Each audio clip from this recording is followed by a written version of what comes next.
Haleluya. Kita akan baca satu ayat ya dari Ibrani pasal 13 ayat ke-8. Ibrani 13 ayat 8 kita akan baca satu ayat ini bersama sebagaimana tertulis di depan. Kita baca bersama 3, 4. Yeshua HaMashiach tetap sama kemarin dan hari ini, bahkan sampai selamanya. Amin. Silakan duduk. Haleluya. Kita mengucap syukur oleh kemurahan Tuhan. Dan oleh kasih kemurahan Tuhan kita mengenal nama yang benar ya, yaitu Yeshua. Yeshua, Yod Sin Waw Ain, artinya Yod Yahweh Shua yang menyelamatkan ya, Yahweh yang menyelamatkan. Dan dalam kitab suci kita lebih banyak dikenal dengan perjanjian baru. Nama Yeshua itulah yang sentiasa dikumandangkan. Tetapi dari situ kita bisa melihat bahwa nama Tuhan kita itu tidak berubah. Sejak dahulu, sejak dia pertama kali menciptakan ya tetap Yahweh ya. Tetapi di dalam pertumbuhan iman kita ya kita diberi kesempatan oleh Tuhan untuk melihat. Dahulu nama ini tidak kita kenal ya. Tetapi kita mengenalnya dengan nama Yeshua yang lain, kata Paulus, yang tidak pernah kami beritakan. Dan justru nama itulah yang dikenal ya. Tetapi oleh kemurahan Tuhan, karena proses pemulihan hanya Tuhan yang dapat mengerjakannya, makanya dia memulainya dengan memulihkan namanya sendiri di tengah umatnya dengan caranya yang luar biasa ya. Sehingga oleh kemurahan Tuhan kita katakanlah di Indonesia ya, mulai diperkenalkan kembali ya. Karena nama Yod-He atau dalam bahasa Indonesia kita kenal YHWH, dahulu pun sudah pernah dikenal. Tetapi dengan berjalannya waktu nama itu hilang lenyap. Ya, setan berusaha menghilangkan nama yang kudus dengan caranya, dengan memakai mereka yang menamakan diri orang-orang yang katanya juga percaya kepada Tuhan. Sehingga sadar atau tidak sadar mereka diperalat oleh si jahat. Dengan caranya nama itu mulai hilang. Ya, dari buku-buku, dari kitab-kitab suci kita, dan dari dalam kehidupan ibadah mereka yang menamakan diri umat Tuhan. Tetapi dengan berjalannya waktu ya katakanlah saya ya. Saya mulai kembali mengenal nama itu. Saya sudah mengenal nama itu sejak SD ya. YHWH. Kemudian hilang dengan berjalannya waktu. Karena di tempat ibadah dengan cara yang lama memang nama itu mulai lenyap. Tetapi dengan cara Tuhan sesuai waktu Tuhan ya. Kembali di tunas itu kembali muncul ya. Nama itu kembali muncul dan kami mulai kembali kepada nama itu saya ingat tahun 99 ya.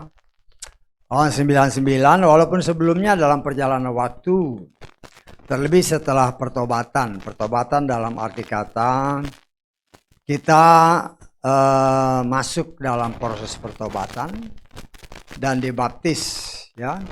Ya walaupun waktu itu dengan nama yang lama. Tetapi caranya memang benar, ya dibaptis dengan cara diselam. Dari situ timbul satu kerinduan, ya. Saya memang dari dulu rajin baca firman, tapi seringkali nggak ngerti ya. Baca, tapi nggak ngerti arti daripada apa yang saya baca. Saya bisa hafal, tapi nggak ngerti, ya. Ya, banyak orang kan bisa baca tapi nggak ngerti, yang nggak ada gunanya. Ya, kita baca, kita mengerti, dan harus kita praktekkan.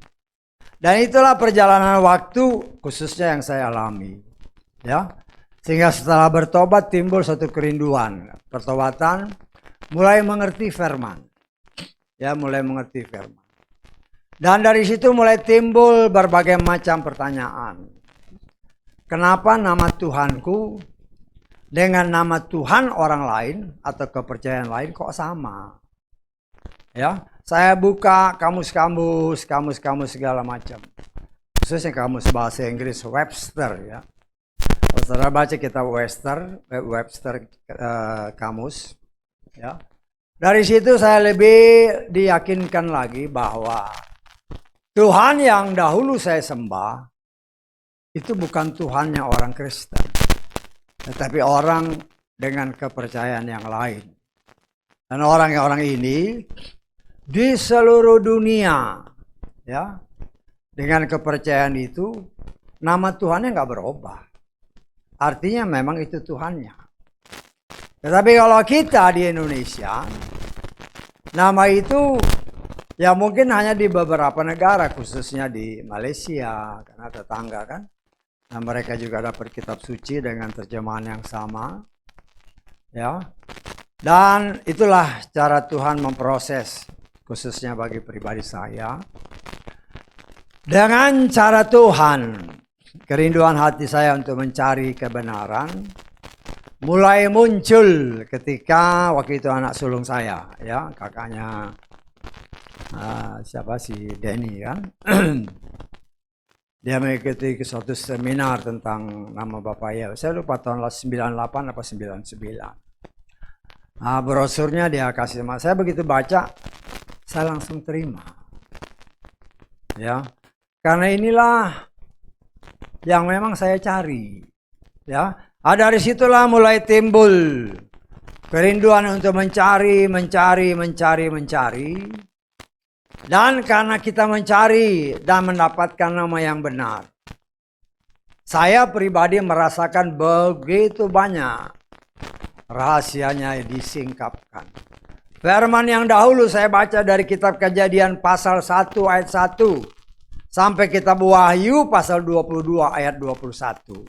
Saya baca tapi nggak ngerti, tetapi sekarang mulai mengerti. Kenapa?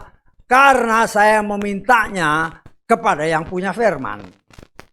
Ya, kepada yang punya firman. Sehingga oleh kemurahan Tuhan, banyak hal yang bisa saya mengerti, dan banyak hal yang menurut saya rahasia-rahasia firman yang disingkapkan.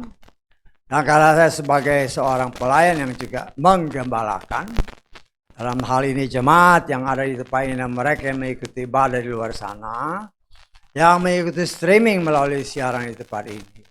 Ya, mulai banyak rahasia firman yang disingkapkan. Walaupun saya mengerti, banyak orang yang sulit untuk menerimanya. Apalagi kalau diberitakan tentang ada anak Tuhan dan ada anak setan. Padahal itu tertulis. Kan dalam 1 Yohanes, nanti kalau saudara baca 1 Yohanes pasal 3, ayat 1 sampai selesai saudara baca, itu jelas dikatakan. Ada anak Elohim dan ada anak setan. Dan itulah cara Tuhan. Ya, kalau dia berfirman ada anak Tuhan dan ada anak setan, dari mana anak setan itu?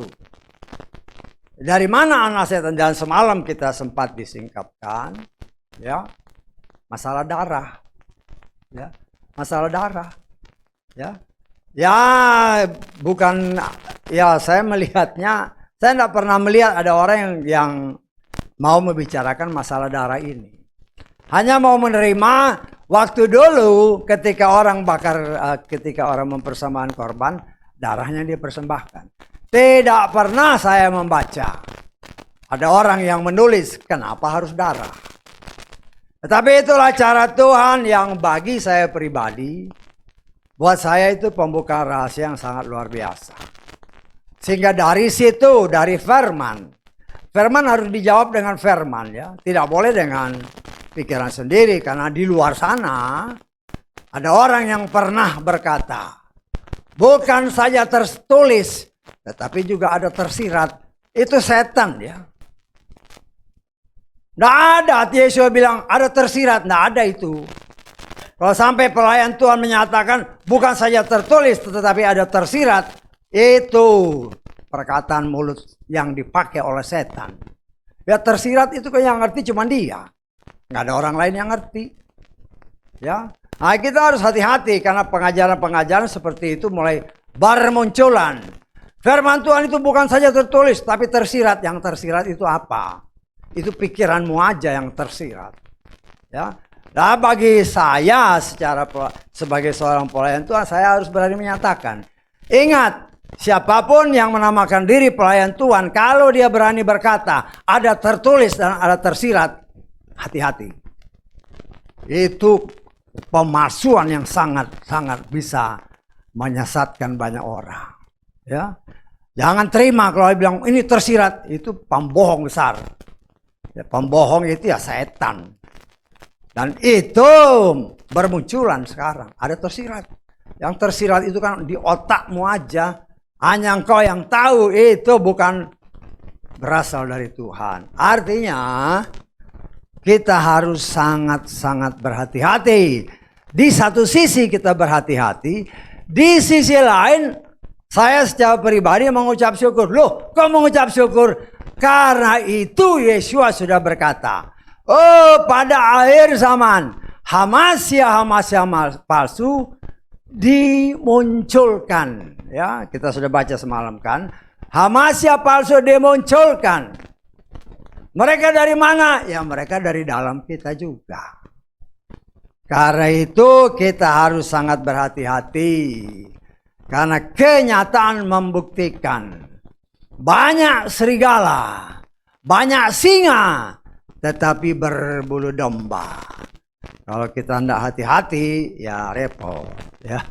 Karena itu kita sebagai anak Tuhan berhati-hati. Ya.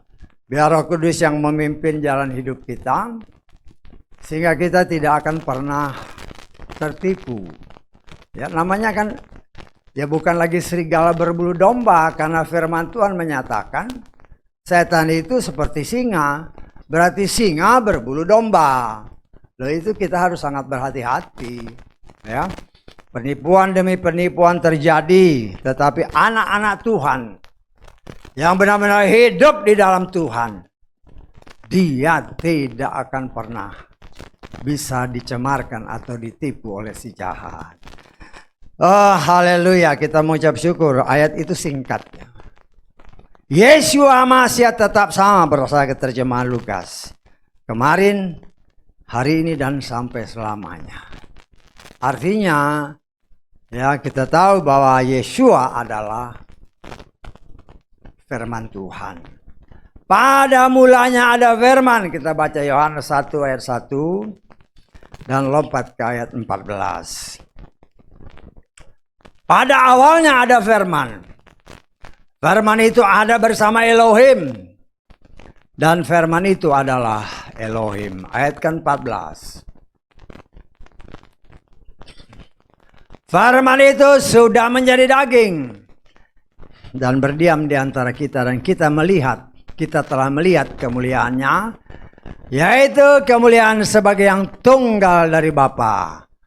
Penuh anugerah dan kebenaran. Ya. Kalau baca ayat itu, kemudian kalau kita katakan atau saya mengatakan ya bahwa ini adalah Yeshua. Amin. Setelah percaya itu Yeshua, dan saya menyatakan ya berdasarkan firman bahwa Yeshua itu adalah ciptaan pertama. Percaya nggak saudara? Yeshua itu adalah ciptaan pertama. Banyak orang yang sulit menerima karena sulit mengerti. Ya, Yeshua itu firman itu adalah ciptaan pertama daripada Tuhan yang tidak terlihat. Ya, kita lihat di dalam kitab Kolose pasal ke-1. Kita mulai baca ayat ke-15 ya, sampai ke berapa ini? Sampai ke-20 lah ya. Sehingga kita mengerti apa yang saya katakan tadi, bahwa Yeshua itu adalah firman Tuhan dan dia ciptaan pertama. Dialah gambar Elohim yang tidak kelihatan, yang sulung dari segala ciptaan. Sebab oleh dia, perhatikan ya, segala sesuatu telah diciptakan, yang ada di dalam sorga dan yang ada di atas bumi, yang kelihatan dan yang tidak kelihatan, baik tahta-tahta, atau para pemegang kekuasaan, atau penguasa-penguasa, atau otoritas-otoritas. Segala sesuatu telah diciptakan melalui dia dan bagi dia. Dan dia sendiri ada sebelum segala sesuatu, dan segala sesuatu telah terkandung di dalam dia. Dan dia sendiri adalah kepala tubuh, yaitu gereja, yang menjadi penguasa yang sulung dari antara yang mati, sehingga dia sendiri dapat menjadi yang terutama di dalam segala sesuatu. Sebab segala kepenuhan telah berkenan untuk berdiam di dalam dia, dan melalui dia untuk mendamaikan segala sesuatu kepada dirinya, dengan membuat pendamaian melalui darah salibnya. Melalui dia, baik hal-hal yang ada di atas bumi maupun hal-hal yang ada di dalam sorga. Nanti saudara baca semua ya. Kita lihat, kan tadi saya bilang Yeshua itu adalah ciptaan pertama. Kalau di sini memang nggak kelihatan, ya, nggak kelihatan. Tapi kita coba baca di dalam King James ya. King James, kita baca ayat 15 dan 16-nya. 15 lah. Who is the image of the invisible God, dan the firstborn of every creature. Ya. Yang pertama, lo seperti saya tadi ngomong, ketika saya ngomong, itu kan dari pikiran saya, betul nggak? Umpamanya saudara ngomong nih, saudara ngomong, mau ngomong, lo yang keluar dari mulut, lah itulah yang pertama keluar. Ya, dalam hal ini Bapak bilang, jadilah, Tuhan menciptakan langit dan bumi, jadilah terang, jadilah ini. Lo itu keluar dari mulutnya. Ya. Yang keluar itu adalah perkataan Tuhan. Perkataan Tuhan berdasarkan Yohanes tadi adalah Tuhan sendiri. Saya ngomong, saudara nggak lihat suara saya, tapi itulah saya. Saya tanggap. Supaya jangan sampai kita salah mengerti ya. Karena banyak orang, maksud Yeshua itu ciptaan pertama. Lo, Yeshua itu adalah perkataan Tuhan. Ketika Tuhan berbicara, jadilah. Lo, jadi lo perkataan itulah Yeshua. Karena itu dikatakan dari ayat-ayat Kolose tadi, segala sesuatu diciptakan oleh dia. Karena dia itu firman. Keluar dari mulut Tuhan yang tidak kelihatan. Dan karena manusia maunya sama seperti bangsa Israel. Tadinya dipimpin oleh Tuhan, Bapa Yahweh berdasarkan firman Tuhan. Ketika Samuel nabi, yang boleh dikatakan nabi besar, yang mentabiskan raja pertama dan kedua dari bangsa Israel. Ketika bangsa Israel minta raja, dia sangat kesal. Seorang nabi, dia sangat kesal. Karena dia tahu raja bangsa Israel adalah Bapa Yahweh. Tetapi Bapa Yahweh berbicara, ya, jangan marah. Bukan engkau yang ditolak, tetapi akulah yang ditolak. Bapa Yahweh lah yang ditolak oleh bangsa Israel. Kenapa? Karena bangsa Israel mau meniru bangsa-bangsa lain, di mana rajanya bisa kelihatan. Saya nggak? Rajanya bisa dia lihat, oh ini toh rajaku. Karena itu firman Tuhan berkata, ya di dalam ayat-ayat yang tadi kita baca, di dalam ayat 15 Kolose dalam bahasa kita, dalam terjemahan Lugas, Hamasya adalah gambar Elohim yang tidak kelihatan. Karena kita mau lihat bagaimana sih Tuhan itu. Karena ada tertulis dalam kitab Kejadian pasal 1. Mulai ayat 26 dan seterusnya. Manusia diciptakan secitra, segambar dengan dia. Ya, mereka kelihatan. Loh, karena itu Tuhan menampakkan diri. Inilah aku. Ya, inilah aku. Dan kita melihat saudaraku yang dikasih oleh Bapa Yahweh. Setan itu peniru ulung. Ya. Setan itu peniru ulung. Manusia normal yang diciptakan oleh Tuhan. Ya. Dapat dikatakan tingginya paling 2 meter, 2,5 meter, paling tinggi kan. Ya. Si setan. Ya. Diciptakanlah raksasa-raksasa itu. Raksasa itu setan ya. Saya katakan raksasa itu setan. Karena itu ketika Hawa melihat si Kain, dia kaget. Banyak orang yang memang tidak memperhatikan Kejadian pasal 4. Yang dia lihat hanyalah Adam bersetubuh dengan Hawa, lahirlah Kain. Tetapi lupa bahwa tidak pernah ada ayat yang menyatakan Kain itu anak Adam. Tidak ada ayatnya. Hanya yang terlihat ya, satu ekspresi dari Hawa. Ketika dia melihat Kain, melihat seorang pria. Bukan waktu bayi ya. Karena di dalam terjemahan LAI itu dikatakan anak. Coba kita lihat Kejadian pasal 4 ayat ke-1. Adam bersetubuh dengan Hawa, istrinya, dan mengandunglah dia. Hanya itu yang dilihat. Ya. Lalu melahirkan Kain. Dalam tafsiran orang, karena hanya melihat itu, sudah terpikir, oh ini anaknya Adam. Tidak bisa. Ya, kita harus hati-hati setiap, ya, seperti yang pernah saya katakan. Setiap pekerjaan setan tidak akan disingkapkan oleh Tuhan. Kita percaya Kejadian 1 ayat 1. Kejadian 1 ayat 2. Seolah-olah berbeda total. Pada mulanya Tuhan menciptakan langit dan bumi. Kalau Tuhan menciptakan langit dan bumi, semua pasti baik. Tetapi ayat kedua menyatakan dunia tidak berbentuk. Loh, ada apa? Semua orang percaya, ahli-ahli kitab yakin bahwa telah terjadi pemberontakan si Lucifer di sana. Tetapi pekerjaan Lucifer tidak ditulis sama Tuhan. Kenapa? Saya menafsirkan kalau ditulis, oh setan mengerjakan ini. Loh, bisa-bisa iman kita bukan kepada Bapa Yahweh, tapi kepada setan.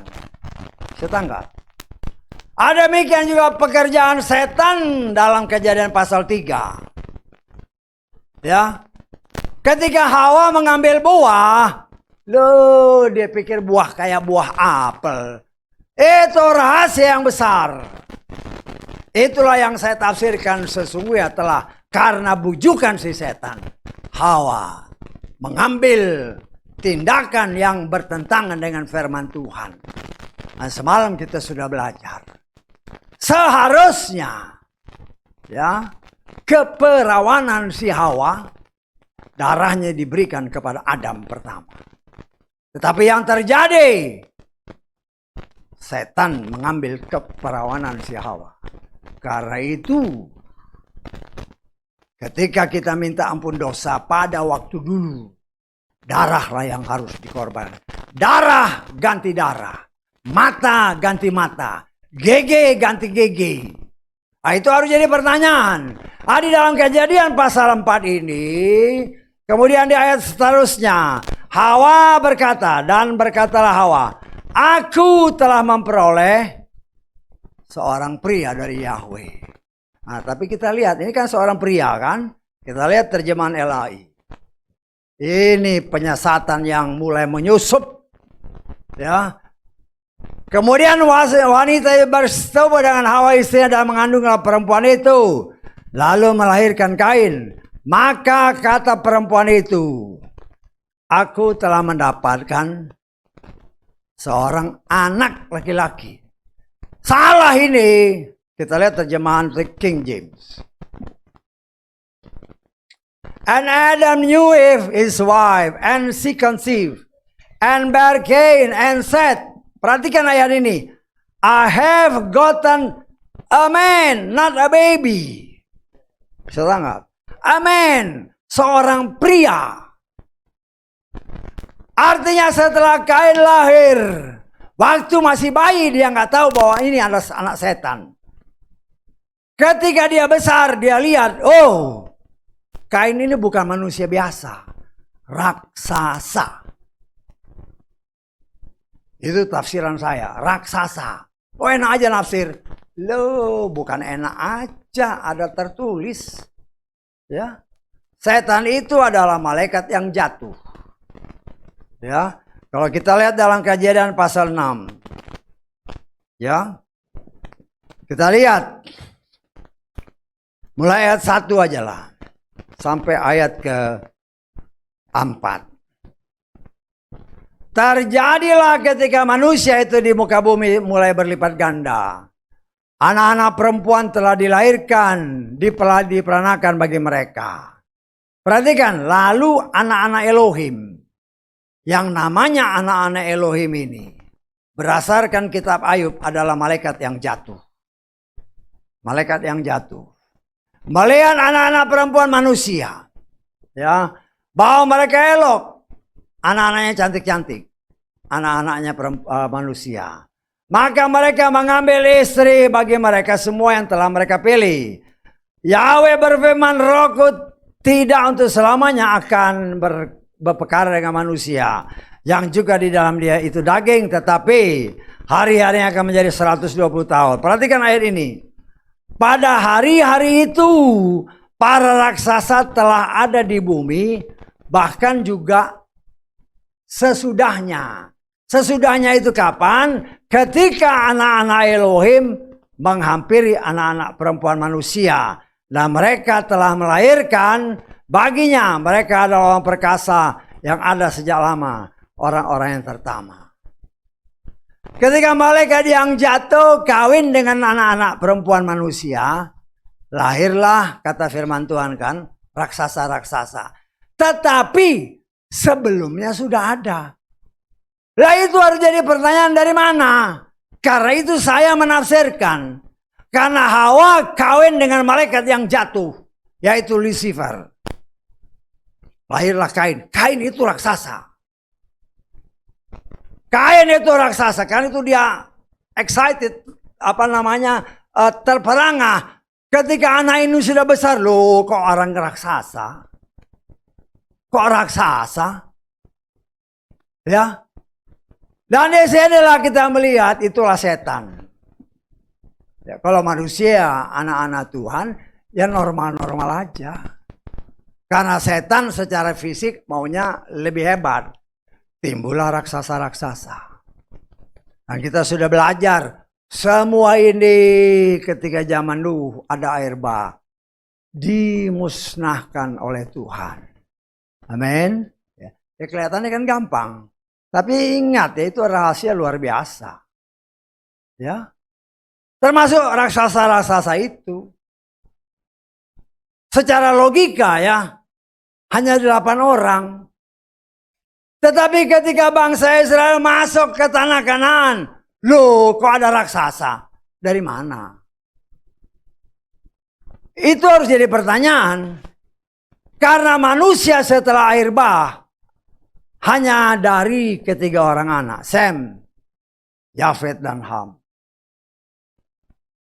Firman Tuhan jelas mengatakan, Nuh orang yang benar, orang yang saleh, orang yang hidup bergaul dengan Tuhan.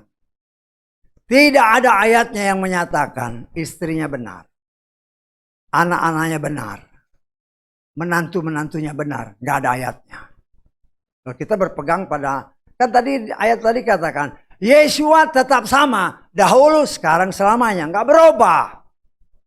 Ya, jadi dari ketiga orang anak ini ditambah ketiga mantunya, kok tiba-tiba timbul waktu bangsa Israel masuk ke tanah, oh ada raksasa. Dari mana? Dari mana? Ya. Lah kita coba melihat berdasarkan kitab 1 Tawari, nanti saudara pelajari. 1 Tawari pasal 1. Itu keturunan-keturunan manusia. Juga sejak air bah. Di sana dinyatakan orang Kanaan itu, ya raksasa tadi kan tidak diketemukan di Kanaan. Orang Kanaan itu keturunan Ham. Ya, keturunan Ham. Saya menafsirkan. Saya percaya istrinya Nuh itu tetap manusia biasa. Kalau Nuh manusia biasa, istrinya manusia biasa, anak-anaknya Sem, Yafet dan Ham, ya biasa. Tetapi tidak disebutkan mantu-mantunya. Tetapi berdasarkan kitab 1 Tawari tadi, karena di Kanaan itu muncul raksasa, berarti istri daripada si Ham masih ada DNA raksasa. Bisa tangkap? Ya saudara mau terima apa enggak, tapi itu saya berdasarkan firman. Ya. Banyak orang yang sulit menerima. Ya. Tetapi kan kita segala sesuatu harus berpatokan kepada firman. Jadi bukan hanya asal begitu. Nah dari situlah. Terus dari 6 atau 8 orang menjadi 8 miliar orang manusia sampai saat ini. Di mana sudah campur baur. Ya. Anak-anak Tuhan dan anak-anak setan. Dan yang bisa memisahkan hanyalah firman Tuhan. Ya.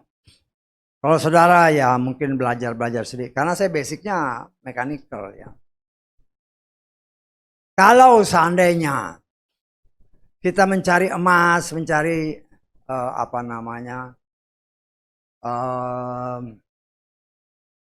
katakanlah logam-logam yang kita ingini, ya berbagai macam logam. Itu kan semua dari tanah. Tanah itu dibersihkan. Terus logam-logam ini masih campur-campur.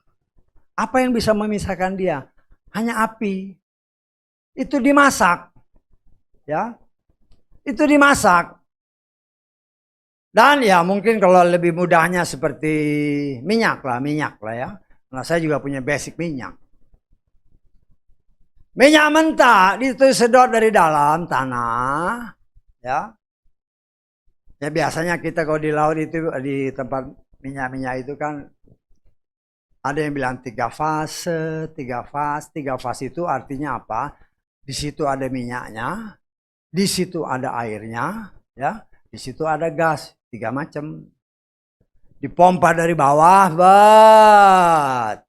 masuk ke dalam satu tangki besar, ya. Lo yang namanya air pasti di bawah. Kemudian di tengah minyak. Kemudian di atas gas. Dengan berbagai macam peralatan yang canggih. Karena air ini tidak dibutuhkan. Dibuang. Karena yang dicari adalah minyak. Setelah minyak ini dipompa. Kemudian terjadi pemisahan. Dibakar.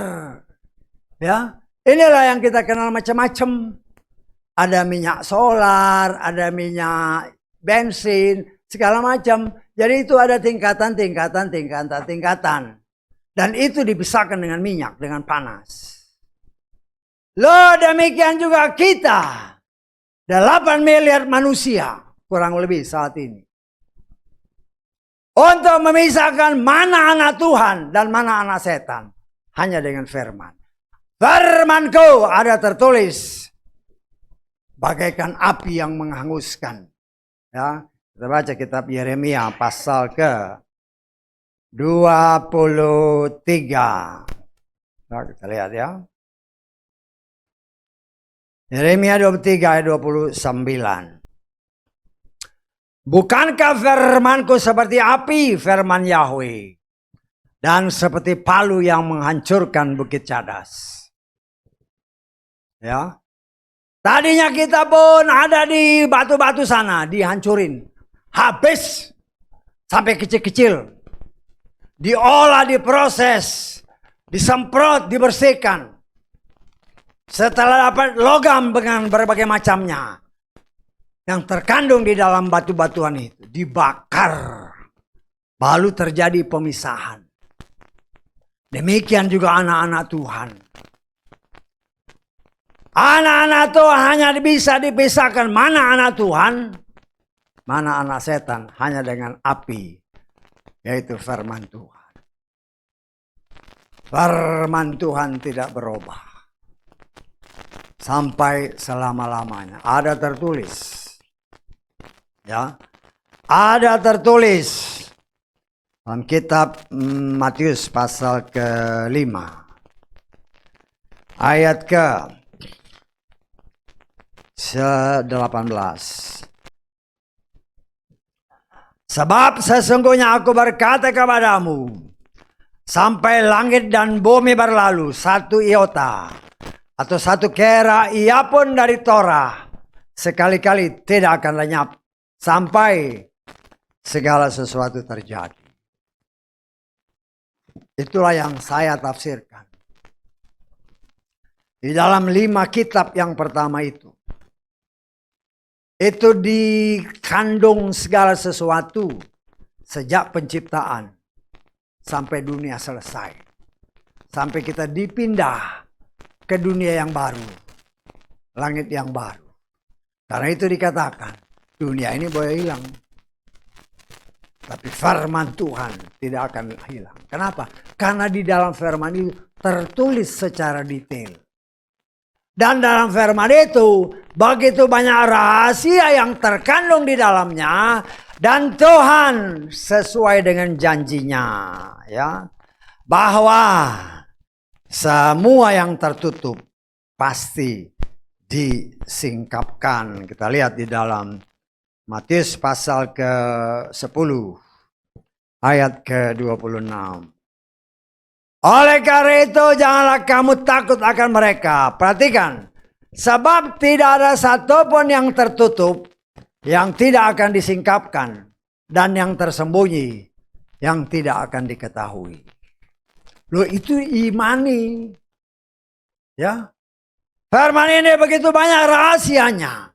Yesua berkata, kepadamu, kepada para murid, kepada anak-anaknya. Rahasia ini dibuka sesuai ini. Tetapi kepada yang lain diberikan perumpamaan. Sehingga mereka menafsirkannya macam-macam. Sehingga tidak bisa menerima. Kalau ada tertulis, ada anak Tuhan dan ada anak setan. Gak bisa mereka terima. Padahal itu tertulis.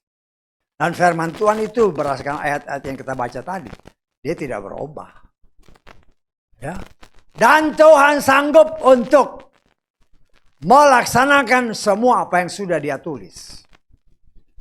Semua yang dia tulis dari kitab Kejadian sampai kitab Wahyu. Itu berguna bagi saudara dan saya. Ya, untuk kita bisa mengerti kehendak Tuhan dengan benar. Dan menjalaninya dengan benar. Karena Tuhan punya rencana untuk menyelamatkan semua anak-anaknya. Ya, tetapi kita melihat ya selama beberapa puluh tahun. Ya. Selama beberapa puluh tahun si Nuh bangun bahtera. Bukannya ditopang oleh masyarakat yang hidup pada zaman itu. Ya, zaman raksasa-raksasa kan hidup di sana. Malah mungkin mereka menghina. Ya. Sampai pembangunan bahtera selesai. Setelah selesai mereka masuk ke dalam. Mungkin setelah mereka masuk ke dalam menjadi ejekan orang-orang di luar. Mau ngapain nih? keluarga yang kelihatannya nggak beres, mau ngapain diri dalam? Ya. Tetapi ketika waktu Tuhan tiba, di mana Tuhan menutup pintu bahtera dan Dia turunkan hujan, ya, pintu-pintu air dibuka semua oleh Tuhan. 40 hari, 40 malam. Dunia ditutupi oleh air. Dan mereka yang tadinya mengejek, ya, binasa karena ketidakpercayaan. Dan apa yang dahulu terjadi, sekarang pun Tuhan sudah kasih tahu. Tuhan sudah kasih tahu bahwa ini dunia bukan lagi dihancurkan dengan air bah, tetapi dibakar habis oleh Tuhan. Hanya orang yang benar-benar hidup di dalam Tuhan, mereka akan selamat. Tetapi kenyataan membuktikan, ya, firman yang tidak berubah tetap berlaku, tetapi manusianya yang berubah. Tidak bisa menerima akan firman Tuhan yang tertulis. Ya. Bahkan berani mereka yang menamakan diri pelayan-pelayan Tuhan. Torah itu sudah tidak berlaku lagi. Loh, sayangnya jemaatnya kok ngikut aja. Ya, padahal jelas dalam kitab Matius 5 tadi kan, langit bumi boleh lenyap, tapi Torahku tinggal tetap. Tetapi Hamasya palsu dengan lantang menyatakan, ya, Torah nggak berlaku. Loh, bagaimana? Masih diikutin. Masih diikutin. Inilah yang dikatakan oleh firman Tuhan. Mereka punya telinga, tapi nggak dengar. Ya, mereka punya mata, tapi nggak lihat. Kita lihat di dalam, ya, Kisah Rasul pasal terakhir.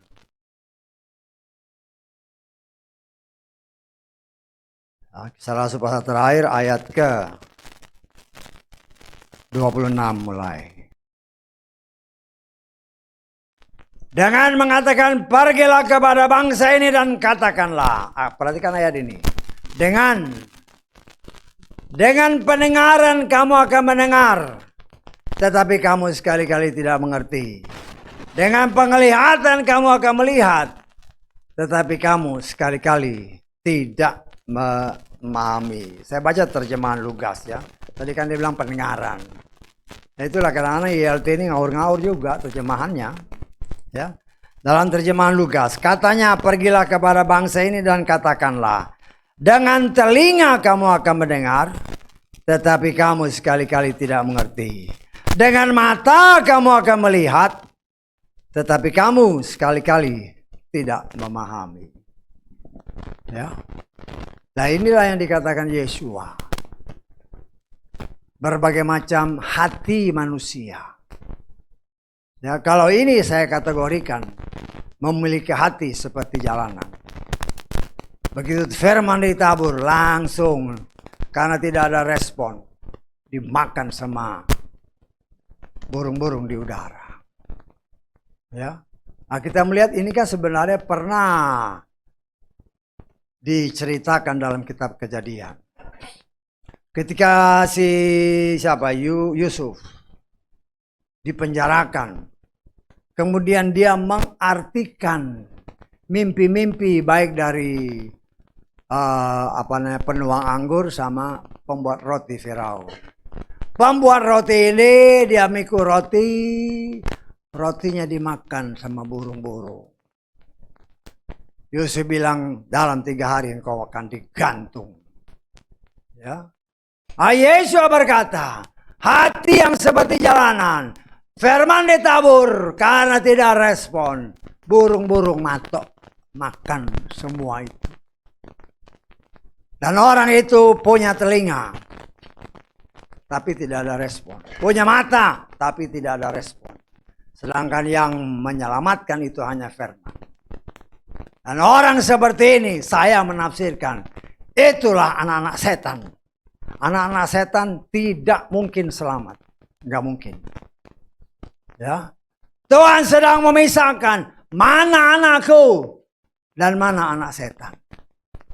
Dan pemisahan hanya terjadi dengan api, yaitu firman. Dan itu kan mulai nyata.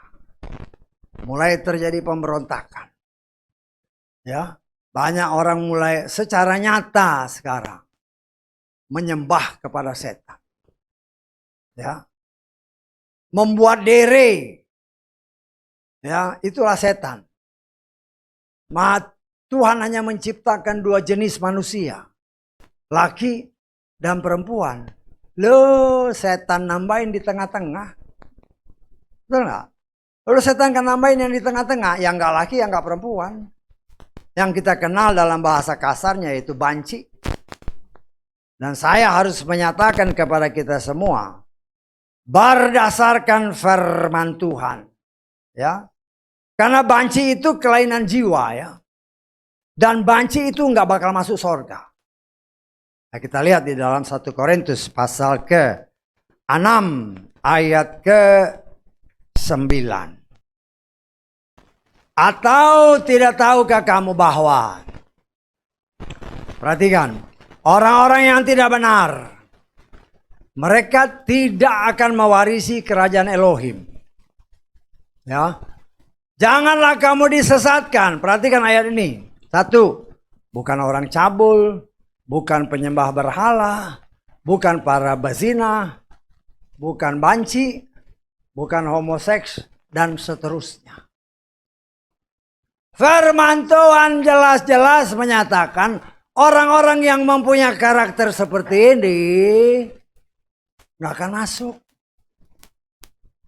Ya, bukan saya katakan bahwa mungkin ya ada anak-anak Tuhan yang mendengar sehari, oh saya homoseks, oh saya banci, berarti nggak masuk surga. Kalau kau dengar, karena semua itu kelainan jiwa. Kalau kau dengar firman ini, hanya firman Tuhan yang dapat merubahmu. Kalau engkau sungguh-sungguh bertobat, minta ampun, Tuhan sanggup merubahmu. Sanggup. Engkau banci sekalipun, Tuhan sanggup membuat engkau benar-benar menjadi laki-laki atau menjadi perempuan sejati. Kalau engkau bertobat, karena itu kelainan jiwa. Dan Tuhan tidak mau main-main. Kita sudah berbicara kenapa darah. Berbicara darah, berbicara jiwa. Setan merusak jiwa manusia. Supaya tidak lagi mengikuti apa yang diciptakan Tuhan. Laki-laki ya laki-laki, perempuan ya perempuan. Ya, bahkan sekarang fatalnya apa? Oh, di beberapa negara maju. Ya, kita sudah belajar tentang Laodikia. Laodikia artinya persamaan hak. Hak azazi. Boleh dong, saya kawin, saya laki, saya suka sama laki itu ya boleh. Saya perempuan, engkau perempuan, boleh kawin. Sama-sama hak kan saya sayang. Setan. Bahkan di gereja pun mereka yang menamakan diri pelayan Tuhan memberkati orang yang sejenis. Itu bukan lagi pelayan Tuhan yang benar, tetapi pelayan setan. Ya, kita harus jelas-jelas saja karena itu tidak sesuai dengan iman kita. Ya. Setan merusak segala sesuatu dengan cara merusak jiwanya. Ya, sehingga semua yang bertentangan dengan firman justru itu yang dilakukan. Nah, tapi kita melihat sebagaimana firman Tuhan yang kita baca. Tuhan yang saudara dan saya sembah.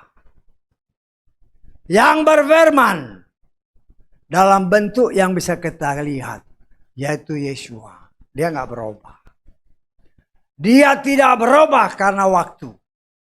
Dia tidak berubah karena situasi kondisi. Tidak. Karena dia Tuhan yang tidak bisa dirubah oleh kekuatan apapun. Karena semua itu diciptakan oleh dia. Oleh dia. Dan untuk dia. Dan memang dalam skenario besar yang dia sendiri sudah lakukan. Dia izinkan si setan untuk seolah-olah mau mengambil apa yang menjadi hak Tuhan. Ya, tetapi kita melihat pada akhirnya, ya, sesuai dengan apa yang pernah kita baca, bahkan semalam kita baca dalam Wahyu pasal ke-20. Setan dan pengikutnya diikat. Jadi masukkan ke tempat di mana dia sudah ditetapkan. Kalau dia sudah diikat, dunia aman. Manusia aman. Ya. Tetapi karena manusia jatuh dalam dosa, yang tadinya firman Tuhan menyatakan ketika Tuhan menciptakan manusia, berkuasalah atas bumi, berkuasalah atas binatang, berkuasalah atas semua yang diciptakan Tuhan. Dan saya percaya ketika manusia belum jatuh dalam dosa, ketika kuasa-kuasa itu masih ada di tangan manusia, karena mereka masih hidup dalam jalan Tuhan. Ya, nggak ada binatang buas ya, sesuai dengan firman-Nya. Ya, singa berteman dengan domba, ular berteman dengan semua, tetap dalam keadaan damai. Ya, tetapi setelah manusia jatuh dalam dosa, semua yang diberikan Tuhan kepada manusia dirusak oleh setan. Mulailah kita kenal ada binatang buas. Setan merubah segala sesuatu. Tapi itu semua akan Tuhan pulihkan. Ya, paling sedikit ketika ya kita bersama dengan Yesua. Ya, kemarin semalam kita sudah belajar kan tentang hari pendamaian. Ya, tentang hari pendamaian kita harus melihat di sini kuasa Tuhan sangat luar biasa. Ya. Kalau namanya hari damai, ya, kita baca aja ya. Yesaya. Supaya kita mengerti akan kasih karunia Tuhan yang luar biasa. Bahwa ini semua akan terjadi di dalam kehidupan kita sebagai anak-anak Tuhan. Di mana segala sesuatu kita baca di dalam Yesaya pasal 65 ya. Pasal 65, tapi kita baca beberapa ayat aja. Kita baca ke ayat ke-20 kita lihat ya. Supaya paling sedikit kita mengerti ada janji Tuhan. Atau kita baca Yesaya 11 dulu. Ayat ke-6 mulai. Saya percaya inilah yang akan kita alami karena semua damai ya. Damai, setan diikat. Jadi inilah yang akan kita alami. Serigala akan hidup bersama domba. Macan tutul akan berbaring bersama anak kambing. Anak lembu dan singa muda. Anak domba akan ada bersama. Terus bersama-sama. Seorang anak kecil akan menggiring mereka. Lembu dan burung akan makan bersama. Anak-anak mereka akan berbaring bersama-sama. Singa akan makan jerami dan seterusnya. Kenapa? Karena setannya diikat.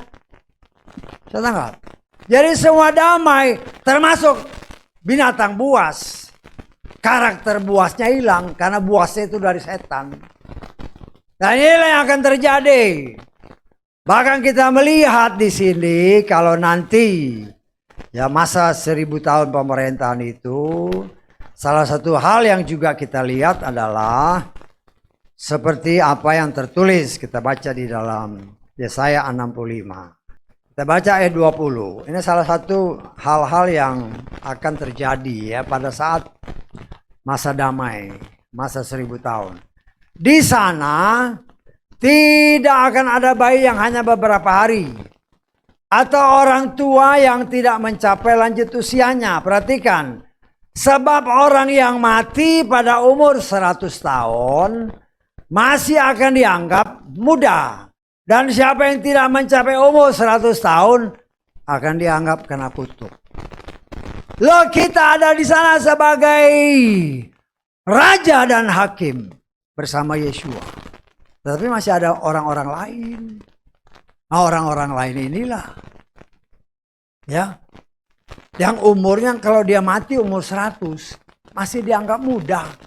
Jadi kita bisa aja menafsirkan, bisa aja umurnya nanti bisa seperti zaman Adam Hawa dahulu, 900 sekian. Saya tanggap. Itu pada masa 1000 tahun nanti. Firman Tuhan, Yeshua tidak berubah. Dahulu, sekarang, sampai selamanya. Karena itu saya menghimbau saudara. Begitu banyak rahasia firman yang terkandung di dalam kitab suci kita yang tertulis dalam kitab Kejadian pasal 1 ayat 1. Sampai kitab Wahyu pasal 22 ayat 21. Ya. Tuhan menghendaki saudara saya gali firman itu. Baca, meditasikan firman itu siang dan malam. Ya. Jangan hanya ngomong Tuhan, aku mengasihi engkau. Ya, jangan bohongi Tuhan lah. Ya. Kalau engkau mengasihi Tuhan, baca surat cintanya. Ya, saya percaya ya kita yang sudah berumah tangga kan. Pernah kan waktu pacaran dulu. Suami istri kan. Oh, apalagi dulu kan. Belum ada WA, belum ada handphone. Oh, kalau terima surat, waduh senangnya bukan main. Karena dari orang yang kita kasih. Loh, sekarang Tuhan kasih surat cintanya, janji-janjinya. Baca. Karena semua janji itu bukan untuk anak setan, tetapi anak-anak Tuhan. Karena itu kita harus mengerti apa sih yang dijanjikan. Ya. Apa sih untungnya saya hidup sekarang ini beribadah kepada Tuhan? Semua tertulis. Tetapi karena banyak orang yang mengabaikan. Oh, itu kan katanya. Ya semua memang katanya. Nyanya itu Yahweh.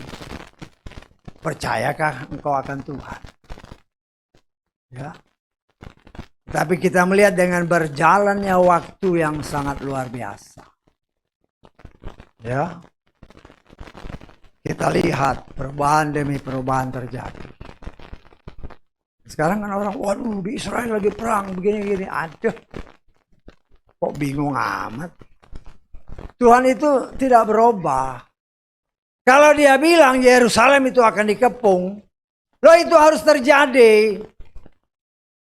Tuhan harus memperlihatkan kuasanya kepada anaknya yang tegar tengkuk. Dan itu hanya akan terjadi karena melihat baru percaya. Karena itu Yeshua berkata kepada para muridnya ketika dia bangkit, berbahagialah orang yang percaya walaupun tidak melihat. Tetapi dalam kenyataannya, walaupun sampai saat ini yang menamakan diri anak sulung. Anak sulungku, Yesrael adalah anak sulung. Tetapi mereka banyak yang tidak percaya kepada Sang Juru Selamat. Tapi mereka sampai saat ini mereka belum percaya Yeshua. Sampai saat ini mereka sedang menantikan Juru Selamat. Juru Selamat. Dan Tuhan mengizinkan mereka karena mereka dikeraskan hatinya supaya kita non-Yahudi mempunyai kesempatan untuk diselamatkan. Dan kita melihat secara kacamata rohani. Ketika Roh Kudus melarang Paulus jangan pergi ke Asia, pergi ke Eropa. Dan secara mata rohani kita melihat, secara jasmani juga kita lihat. Roh Kudus berputar dari Yerusalem masuk ke Eropa, muter-muter ke Amerika, muter-muter masuk Asia. Nah, saya menafsirkan di Indonesia mungkin sekitar tahun 19 sekian. Ya, tahun 70-80. Ratusan bahkan mungkin ribuan persekutuan doa ada di Jakarta. Belum lagi di luar Jakarta. Ketika lawatan Tuhan mengunjungi Indonesia. Tapi setelah genap terus dia putar. Dan saat ini sudah ada di daerah Jazirah Arab. Jazirah Arab yang dahulu tidak mungkin ada gereja. Tetapi saat ini kita mendengar, kita melihat di media sosial. Seorang pangeran Arab masuk gereja. Sumbang gereja. Karena di daerah Jazirah Arab, ingat, masih banyak keturunan Bapak Abraham. Ingat Bapak Abraham punya 3 orang istri. Sarai, Hagar, dan Keturah. Tetapi firman Tuhan menyatakan yang disebut Israel adalah yang berasal dari Sarah. Tetapi biar bagaimanapun ada keturunan Abraham dari Hagar dan Keturah yang banyak ada di daerah sana. Dan bukan sesuatu hal yang sangat mengagetkan apabila kita dengar di berita seorang pangeran bertobat. Karena memang sudah waktunya. Kalau Tuhan sudah balik hati mereka, tidak ada yang bisa menghalangi. Dahulu tidak mungkin gereja berdiri. Sekarang gereja didirikan oleh pemerintah. Kenapa? Waktunya sudah sangat dekat. Tinggal one more step. Satu langkah lagi Roh Kudus kembali kepada bangsa Israel. Dan kita melihat ya apa yang dikatakan dalam kitab Zakaria. Ya, kita baca aja. Ya, pasal ke-14 kita baca ayat ke-1 mulai. Lihatlah hari Yahweh telah tiba. Jarahanmu akan dibagi-bagi di tengah-tengahmu. Perhatikan. Perhatikan ayat ini baik-baik ya. Aku akan mengumpulkan semua bangsa ke Yerusalem. Untuk apa? Untuk perang. Ini firman. Firman itu tidak berubah sesuai dengan apa yang kita baca tadi. Semua bangsa dikumpulkan untuk apa? Untuk perang. Kenapa Tuhan izinkan? Ya nanti kita lihat. Kota itu akan direbut, rumah-rumah akan dijarah, wanita akan diperkosa, setengah dari kota itu akan keluar ke pembuangan, sisa dari umat tidak akan diangkut lagi dari kota itu. Lalu Yahweh akan keluar. Lihat ini. Yahweh akan keluar, dia akan terlibat dalam perang. Ya, menggenapkan janjinya dalam kitab Keluaran 14 ayat 14. Engkau diam, aku yang berperang. Keluaran 14 ayat 14. Ya, ini kan dibuktikan. Yahweh akan keluar dan dia akan perang dengan bangsa-bangsa yang tadi mengurung Yerusalem. Seperti waktu dia terlibat perang pada hari pertempuran. Pada hari itu, lihat ini. Kakinya akan berjejak di Bukit Zaitun yang terletak di depan Yerusalem. Dari sebelah timur, bukit itu akan terbelah.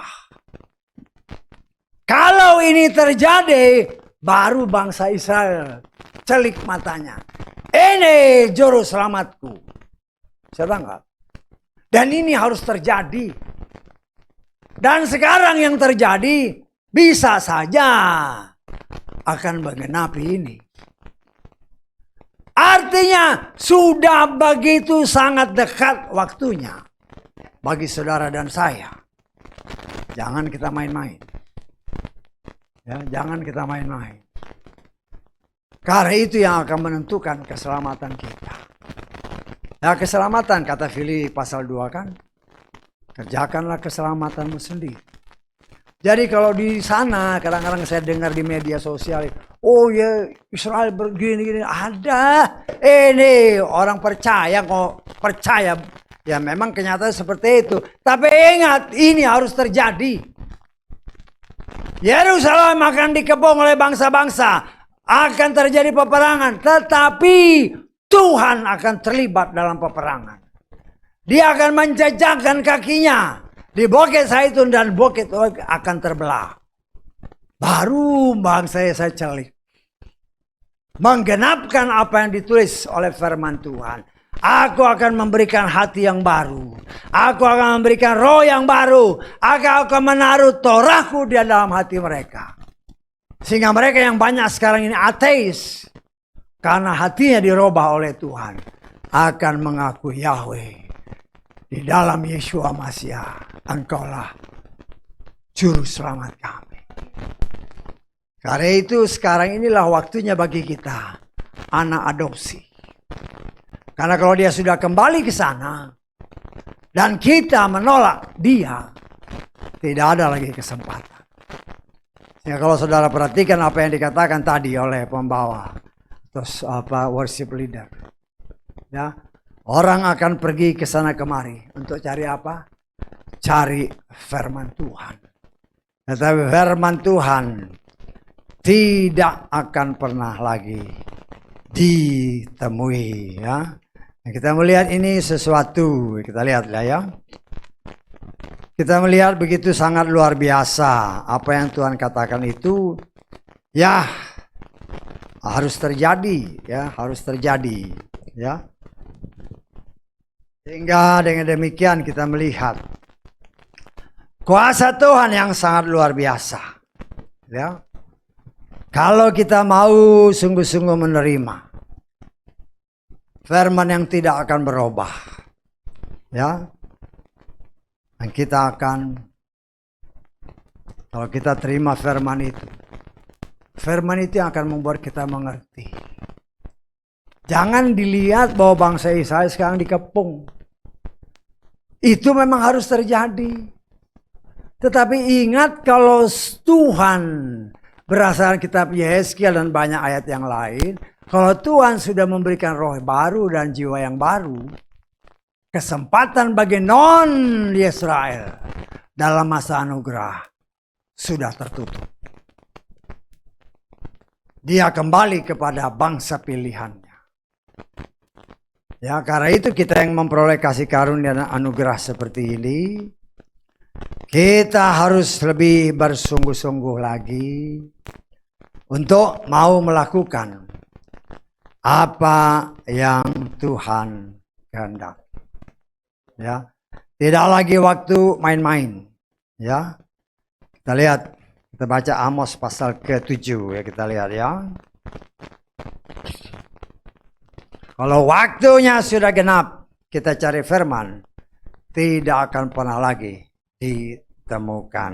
Ya. Amos pasal ke-8 ayat 11 dan 12. Firman Tuhan berkata, ketahuilah, waktu itu tiba, firman Tuhan Yahweh. Aku akan mengirim kelaparan ke atas negeri ini, bukan kelaparan akan makanan. Dan bukan kehausan akan air, tetapi kelaparan mendengarkan firman Yahweh. Dan mereka akan berkelana dari laut ke laut, dari utara bahkan sampai ke timur. Mereka akan mengembara untuk apa?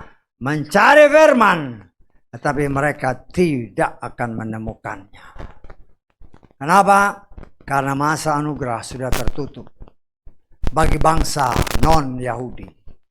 Karena Roh Kudus sudah kembali kepada bangsa pilihannya. Ya, karena itu kita melihat tanda-tanda ini. Waktunya sudah semakin dekat. Karena itu selama masih ada kesempatan, biarkan firman itu membersihkan saudara dan saya. Karena kalau dia sudah kembali ke sana, sudah tidak lama lagi waktu pengangkatan itu akan terjadi. Ya, kalau kita lambat, ya salah sendiri. Tetapi kalau saudara dan saya adalah pilihan Tuhan, sama seperti siapa Lot. Ketika dia berlambat-lambat, malaikat tetap tarik dia. Ayo seret. Tetapi karena hati daripada istri Lot masih ragu-ragu.